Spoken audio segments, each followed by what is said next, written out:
polémique, mais vous allez voir que je vais peut-être voilà, dire des choses qui sont un peu, qui sont pas tout à fait dans le sens peut-être de le frisol a beaucoup de, comment dire, c'est la mode à l'heure actuelle. Je veux juste dire aussi, il y a deux papiers qui viennent de sortir dans le New England sur les femmes qui sont normo-ovulantes et des femmes qui ont des réserves ovariennes normales. On n'a pas mis en évidence de supériorité du frisol par rapport au fait de continuer à faire du transfert frais.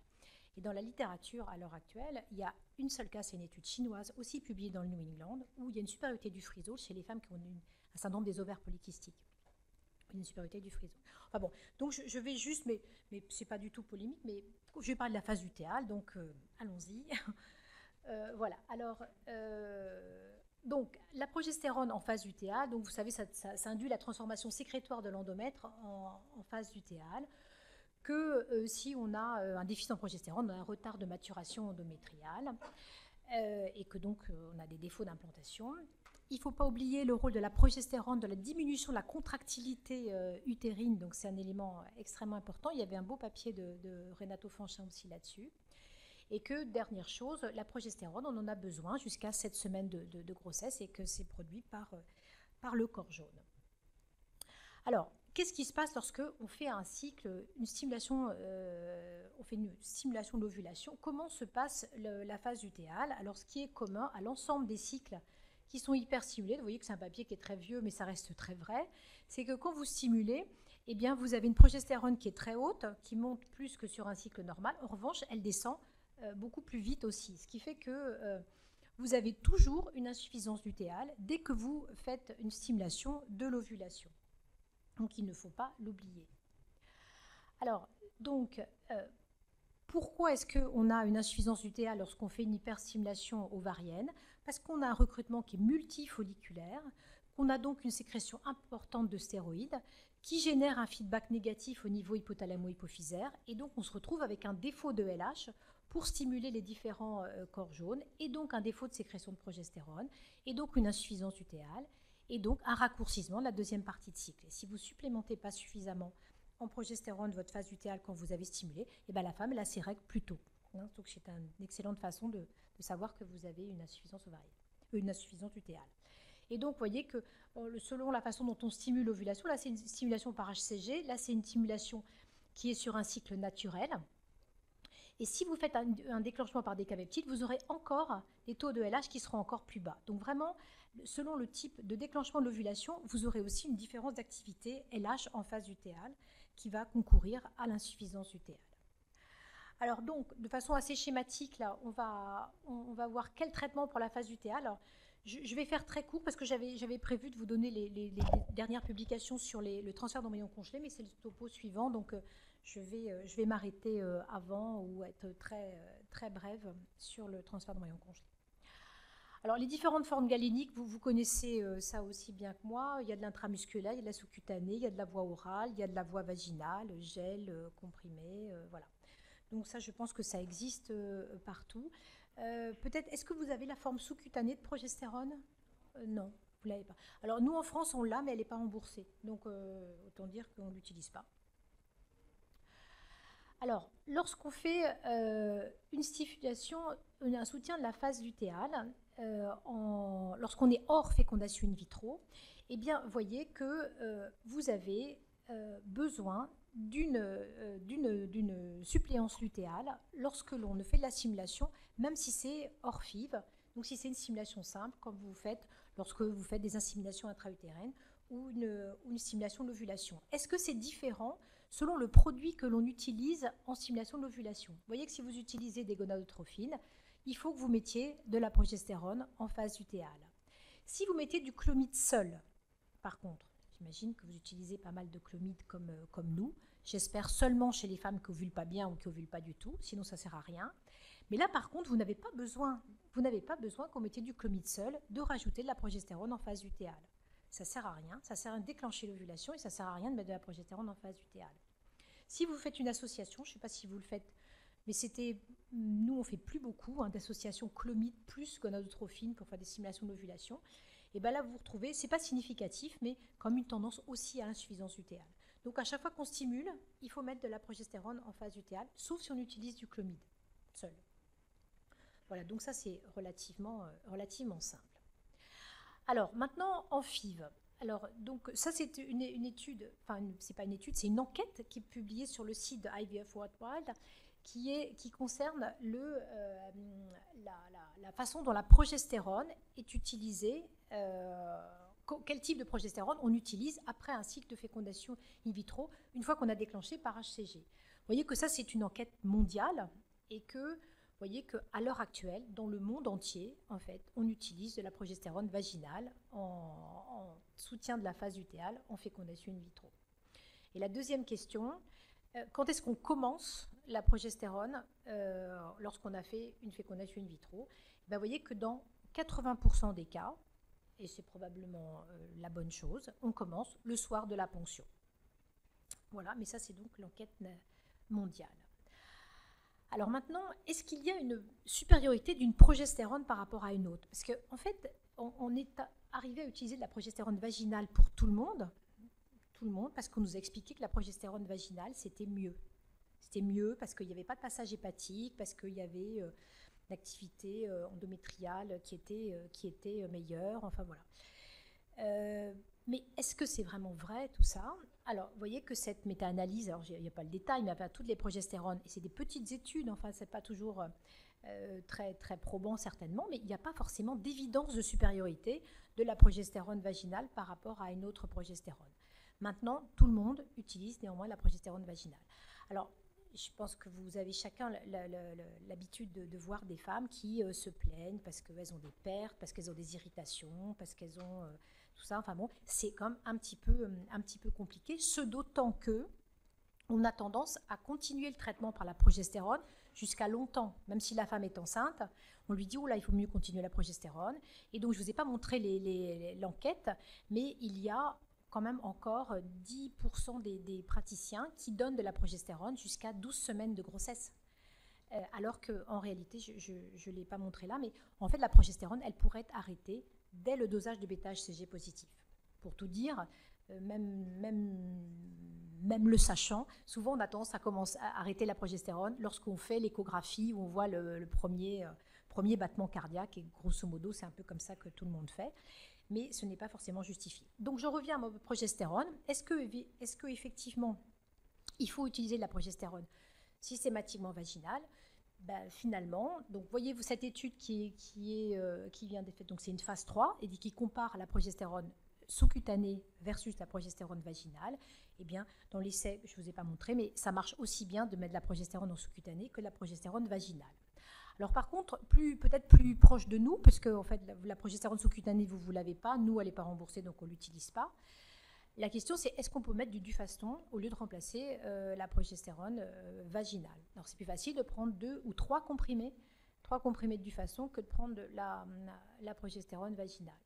Alors donc ça, c'est un papier qui est récent, c'est une étude de phase 3, là aussi, randomisée, contrôlée, fait par des ténors. Georges Kressinger, c'est quand même un garçon assez solide sur le plan méthodologique. Et donc, est-ce que ça marche aussi bien? Donc, ils ont randomisé 2 groupes. Et vous voyez qu'en fait, en termes de résultats, eh bien, que ce soit au début, enfin jusqu'à 12 semaines de grossesse, eh bien, vous avez des résultats qui sont aussi satisfaisants pour la progestérone orale que pour la progestérone vaginale. Alors, vous voyez, ce n'est pas en dehors de l'intervalle de confiance, donc en fait, ça n'est pas significatif, mais vous voyez que c'est presque même un petit peu mieux le Dufaston que la progestérone vaginale. Alors, je crois qu'il faut prendre cette étude peut-être avec prudence parce que c'est la première dans le genre, mais ça ébranle un petit peu tout ce qu'on nous a bassiné depuis un certain nombre d'années, c'est qu'il n'y avait que la progestérone vaginale qui était acceptable pour la phase lutéale. Donc il y a un gros lobby de l'industrie pharmaceutique, vous imaginez, par rapport à tout ça, mais je tenais quand même à vous le dire parce que c'était un papier important fait par des gens sérieux, enfin voilà, on peut espérer en tout cas. Donc voilà, la question se pose. Alors maintenant, il y a d'autres choses qui peuvent être, envisagées. C'est au lieu de donner en fait la progestérone en phase lutéale, ce serait en fait de stimuler régulièrement le corps jaune en donnant simplement la répétition d'un agoniste en phase lutéale. Alors, ce papier, et c'est une seule équipe qui a publié, c'est une équipe israélienne, où ils ont donné simplement un agoniste du GnRH. Alors, je crois que dans ce papier-là, c'est du décapeptyl en injectable. Et ils ont fait un essai qui là est rétrospectif, où ils ont comparé le fait de donner la progestérone vaginale versus faire l'agoniste en répétition. Et vous voyez qu'ils ont trouvé que c'était même plutôt mieux avec l'agoniste qu'avec la progestérone. Par contre, il faut bien reconnaître, et ça c'est tout le problème des études rétrospectives, c'est que la population qui a été traitée par GnRH agoniste en phase lutéale, elle était plus jeune et puis il y avait plus d'ovocytes, donc c'était une population plus favorable. Donc c'est peut-être un peu court d'aller dire que c'est aussi bien de mettre un agoniste en phase lutéale que de la progestérone. Mais quand même l'idée existe, et d'ailleurs l'ajout de GnRH agoniste à la progestérone avait même été comme une chose un peu positive dans la méta-analyse de Von Linden, mais bon, je veux rester très prudente par rapport à ça aussi. Enfin, donc, on a parlé de la progestérone orale, éventuellement d'un agoniste à la place de la progestérone vaginale, encore une fois, qui est encore beaucoup plus simple pour une femme que la progestérone vaginale. J'ai l'impression que cette progestérone vaginale, que ce soit un gel, que ce soit des capsules, que ce soit tout ça, il y a beaucoup en fait de défauts de prise, donc, et ça on peut difficilement le contrôler, et peut-être un certain nombre de grossesses qui ne développent pas bien à cause de la mauvaise prise de la progestérone vaginale. Bien, alors maintenant un autre sujet qui me tient à cœur, qui est donc la phase lutéale en FIV lorsqu'on a déclenché par un agoniste. Donc comme on a dit, l'agoniste a une demi-vie qui est très courte. Et si on n'a pas de soutien de phase lutéale, eh bien, on a une phase lutéale qui est courte. Donc, la femme, elle saigne 5 à 6 jours après qu'on ait fait le déclenchement par agoniste. Et donc, on a un défaut de grossesse, on l'a montré déjà tout à l'heure. Lorsqu'on fait un déclenchement par agoniste seul, sans renforcer la phase lutéale, eh bien, on a un défaut de grossesse et on a une phase lutéale courte et on a des fausses couches. Enfin bref, ça ne marche pas. Donc, est-ce qu'il y a une possibilité de renforcer la phase lutéale différemment ? Et donc, on va le dire tout de suite, mais je voulais quand même juste évoquer ça. Quand faut-il déclencher par un agoniste du GnRH ? Parce que ça, c'est une vraie bonne question, me semble-t-il, parce que dans les équipes, on dit, si on déclenche par agoniste, il faut qu'on fasse un freeze-all.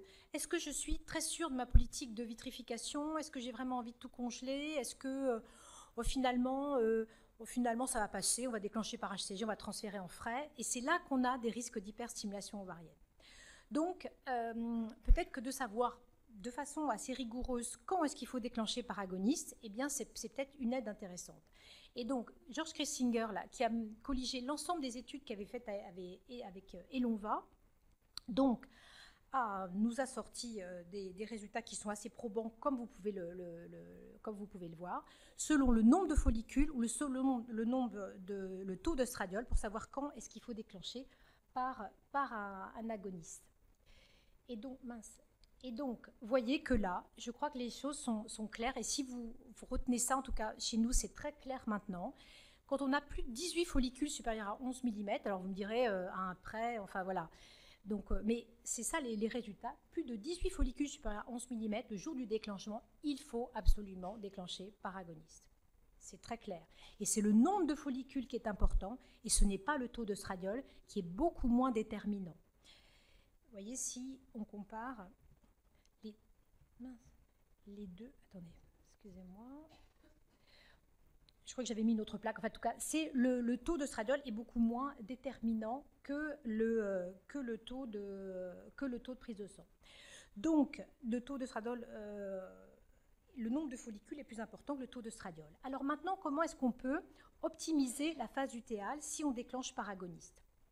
Alors, le modèle américain, c'est de donner des fortes doses de progestérone et d'œstradiol en phase lutéale, et de la progestérone est donnée en intramusculaire.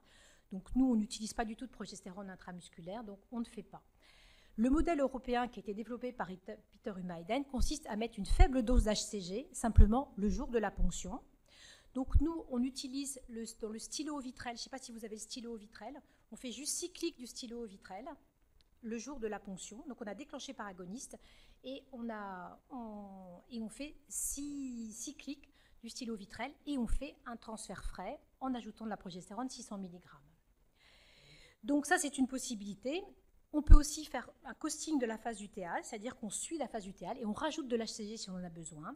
Et dernière possibilité, c'est de répéter l'agoniste en phase lutéale.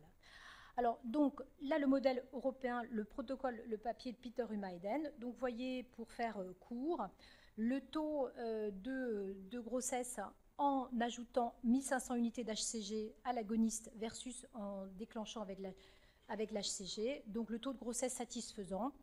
Il n'avait pas du tout d'hyperstimulation ovarienne, 2 cas d'hyperstimulation ovarienne dans le groupe déclenché par HCG. Donc, si on rajoute une faible dose d'HCG, ça peut fonctionner. Maintenant, est-ce qu'on a des hyperstimulations lorsqu'on fait ça? Oui, on a des hyperstimulations. Évidemment, on en a déjà quelques cas quand on ne fait rien. Donc, si on transfère en frais, on a quelques cas d'hyperstimulation. Vous voyez que on avait fait une série en 2013. On avait eu un cas d'hyperstimulation. Par contre, les taux de grossesse, en ce qui nous concerne, avaient été tout à fait excellents. Là, je ne vous ai pas présenté, mais on va publier un papier là, qui est accepté sur notre expérience. On déclenche par agoniste 1500 unités d'HCG versus le déclenchement par HCG. On a un taux de grossesse qui est équivalent, avec moins d'hyperstimulation dans le groupe déclenché par agoniste, plus 1500 d'HCG. Donc, c'est une question qui peut être quand même débattue. Est-ce qu'on peut suppléer par agoniste seul? Alors là, toujours la même équipe israélienne déclenche par agoniste et il continue à faire de l'agoniste en phase lutéale.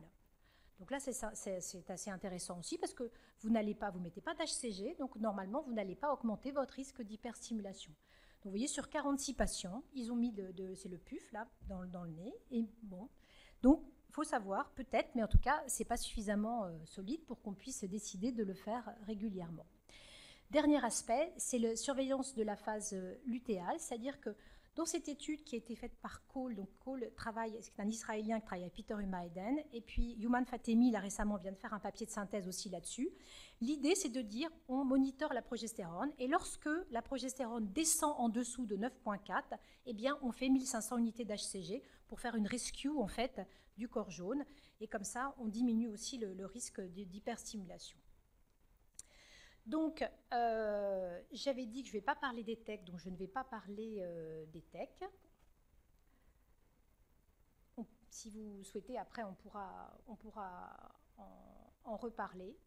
Mais donc, en conclusion, la phase lutéale qui est déclenchée par HCG, eh bien, on a une nécessité du soutien de la phase lutéale quand on a une stimulation qui est multifolliculaire, que l'on utilise la voie IM sous-cutanée, c'est pareil. La voie orale, ça semble satisfaisant également, mais il faut le confirmer parce qu'il n'y a quand même qu'une seule étude. Mais je vous promets que si c'est confirmé, le monde entier va se mettre à donner du Dufaston en supplémentation de phase lutéale versus la progestérone vaginale. Il n'y a pas d'intérêt à associer l'œstradiol en phase lutéale. Ça, c'est des débats aussi, ça c'est tout à fait clair. Et donc, la durée du support lutéal, je vous en avais dit un petit mot déjà, on pourrait s'arrêter au dosage de bêta-HCG. Maintenant, on n'ose pas, enfin bref. Donc, c'est vrai que nous aussi, on va jusqu'à la première échographie, ce qui est largement suffisant, mais de grâce de ne pas continuer jusqu'à 12 semaines d'aménorrhée. Donc, nous, on fait la première écho aux alentours de 6 semaines. Donc, voilà, donc ça fait 15 jours de plus que ce qu'elle en avait éventuellement besoin, mais quand même pas trop. Et donc, maintenant, la conclusion pour la phase lutéale après un agoniste, clairement, le déclenchement par agoniste est quelque chose vers lequel on doit tous aller. Dès qu'on a un doute, il faut déclencher par agoniste du GnRH. Je vous ai dit, le seuil, c'est 18 follicules supérieurs à 11 mm le jour du déclenchement. Quand vous voyez beaucoup de petits follicules, et c'est jusqu'à 11 mm, hein, c'est pas seulement les gros follicules.